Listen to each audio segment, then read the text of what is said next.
Salam dostlar, oňatmy ýagdaýlaryňyz täzeýlerini gutly bolsun. Ine men bugünkü videoda PC-fony kompýuterda işletjek bolup görjek.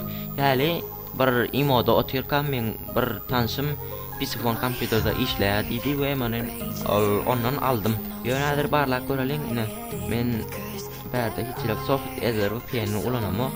Başga Outline VPN bar, onam çatyk däl. Şoňa da serwer tapsak Outline VPN hem kompýuterda işletip görkezjek. Sizlere dostlar, anladım serverimiz soft ezer VPN çatyk däl. We Wi-Fi'mda birikdirilen anhabidinde şu PC-fony kompýuterimizde işletjek bolup göreliň. Ana открыть knopkany basýar we bizim PC-fonymyz işläp başlaýar. Ana görüşmek ýaly eýam satan açanmadan PC-fon saýdynýanyna gitdi. Ýöne men aýyrýan we täze näsede görkezýär. Ene bizim PC-fonymyz bärde nastroykalar we telefondaky ýalyrak açyp ýükleşýär ýöne. Men bu nastroykalarna aslında men PC-fony 2018-nji ýylda ulanýardym telefonumda. Ýöne hazır ulanamak, PC-fon ulanamak, NunoPen ulanýar. Ya da FastPen, öňkü videomda görkezdim FastPen. Ve görmedik bolsaňyz meşhur ýerde hazır zat çykar, podkastka çykar, şonuň üstüne basyp videony görüp bilersiniz. Ene bizim VPN'miz, ene gelin onu biz patkulçy edip göreliň. Ene görüşmek ýaly bärden hiççilek, hiç internet işlänik, çekenik, ýa-da internetimde birikdirilen şonda da näme PC-fon işlemedi. Şurada çatmaýar.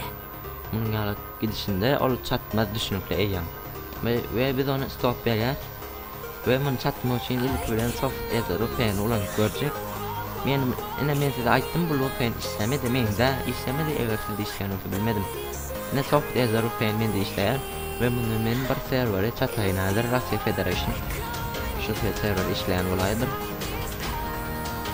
Yok, bu server işleýär eкен. Zaten bu serwerini barlak göreyim. Bu server ýankydan çalprak birikdi. Ene bizim serwerimiz çatyldy. Bärigen zat görünüşinde geçdi. Ethernet kabeli ýaly. Täze soft ezer VPN'niň driveri. Şat bizim serwerimizde stanokka boldy. Ne bärde bolsunda PC-fonda patkulçyda gitsek göreliň. Garaşýar azjyk internet çekkä ýöne olan eger PC-fon işletmäne ýetgen däldir. Ýöne PC-fon kompýuterimizde işlemedi.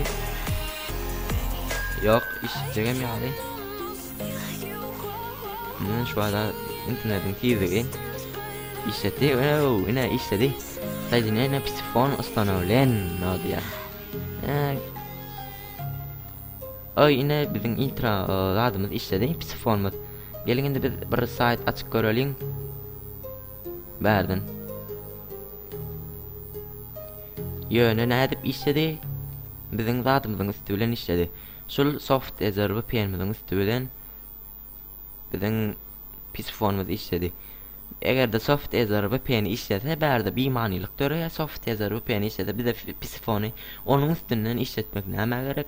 Ol bir manisiz zat boldy. Ýöne şonda da barlak göreliň PC-fonymyz biziň täzeden öçdi.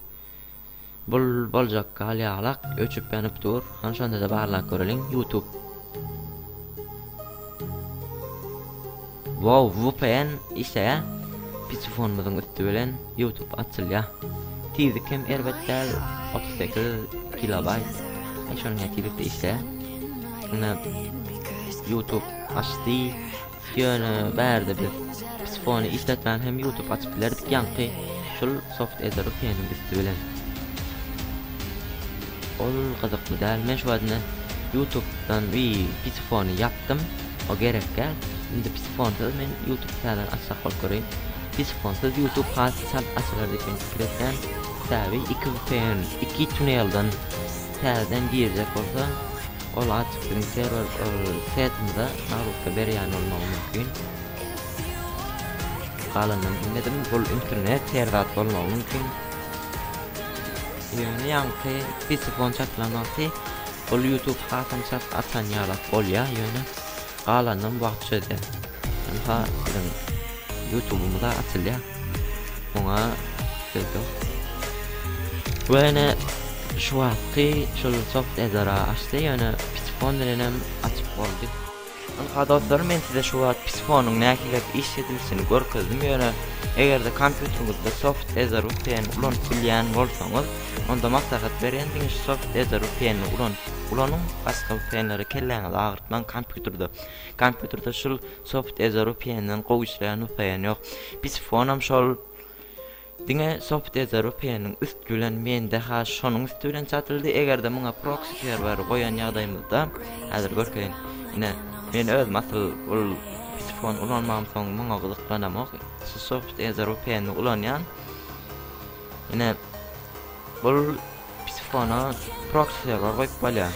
Proxy serwer edil men özüme goýup göremok, ýöne goýup bolýar, goýulşyny bilýän. Egerde proxy serwer tapan ýagdaýymda munyň proxy serweri goýup ol listni VPN işletmän mysal üçin ol birinji soft ezar VPN işletmän gönderilmeli diňe Wi-Fi çatyp şol pisfonyň özüniň işledilişini görkezjek. Ýagny dogry halda pisfony proxy serwer goýup näet işledilmeglerini görkezjek. Egerde serwer ol proxy serwer tapan ýagdaýymda.